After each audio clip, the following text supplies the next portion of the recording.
Sveiki, su jumis Agnė Skamarakaitė, Radio lentynos knygos. Morgano Skoto Peko Nepramintuoju taku. Naujoji meilės, tradicinių vertybių ir dvasinio tobulėjimo psichologija. Knygą išleido leidykla Vaga, į lietuvių kalbą vertė Marija Rubaževičienė. Autorius amerikiečių psichiatras, vienas žymiausių autoritetų religijos ir mokslo, ypač religijos ir psichologijos sąsajų klausimais. Šios knygos idėja kilo iš kasdieninio darbo patirties klinikoje. Įžangoje rašo Pekas. Dienų diena stebint ligonių grumtynės, išvengti arba pasiekti vis aukštesnį brandos lygį. Knyga Nepramintuoju taku pasirodė 78-aisiais ir autoriui atnešė pasaulinę šlovę. Knyga populiarėjo lėtai. Perkamiausių knygų sąrašuose pasirodė po 5 metų nuo išleidimo. Tai buvo vadinamoji mieganti knyga, sklindanti iš lūpų į lūpas. Pirmieji susidomėję buvo anoniminiai alkoholikai, iš kurių autorius gavo pirmąjį gerbėjo laišką, kuris prasidėjo taip: Mielas Pekai, jūs turbūt esate alkoholikas.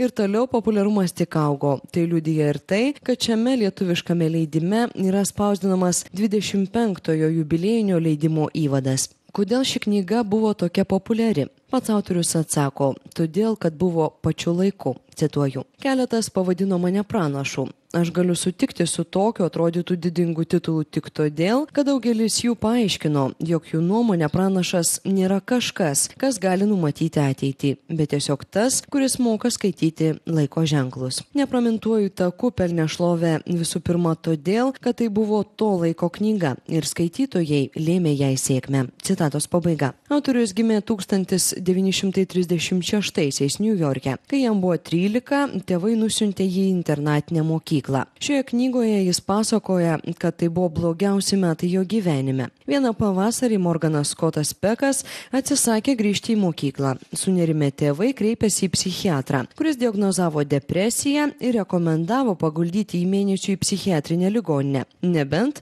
jis sutiks grįžti į mokyklą. Vėliau autorius baigė draugų seminariją ir mokslus tęsė Harvarde ir Kolumbijos universitete. 92-aisiais Amerikos psichiatrų asociacija pripažino jo, pedagogo, tyrinėtojo ir klinicisto išskirtinius nuopelnus psichiatrijai. Kaip jau minėjau, autorius jungia religiją su savo kaip psichiatro patirtimi. Savo antrojoje knygoje Melo žmonės rašė, cituoju, po daugelio metų migloto identifikavimo su budizmu ir islamo misticizmu, aš galiausiai tapau atsidavusiu krikščionimi. Citatos pabaiga. Mirė Pekas 2005-aisiais nuo Parkinsono ligos. Knygos anotacijoje rašoma, kad susidūrimas su problemomis ir jų sprendimas yra skausmingas procesas, kurio daugelis mūsų stengiasi išvengti. O pats vengimas sukelia dar didesnį skausmą ir neleidžia tobulėti nei intelektualiai, nei dvasiškai. Remdamasi savo paties profesinę patirtimi, Pekas siūlo būdus, kurie padeda pasiekti aukštesnį savęs pažinimo lygį. Tai reiškia drąsų savo problemų pripažinimą ir pokyčių skausmo iškentėjimą. Jis aptarė nuoširdžios meilės ryšių prigimtį. Moko, kaip atpažinti tikrąją tarpusavio santykių darną, kaip atskirti priklausomybę nuo meilės, kaip tapti jautresniems auklėjant vaikus ir būti atsakingam pačiam už save.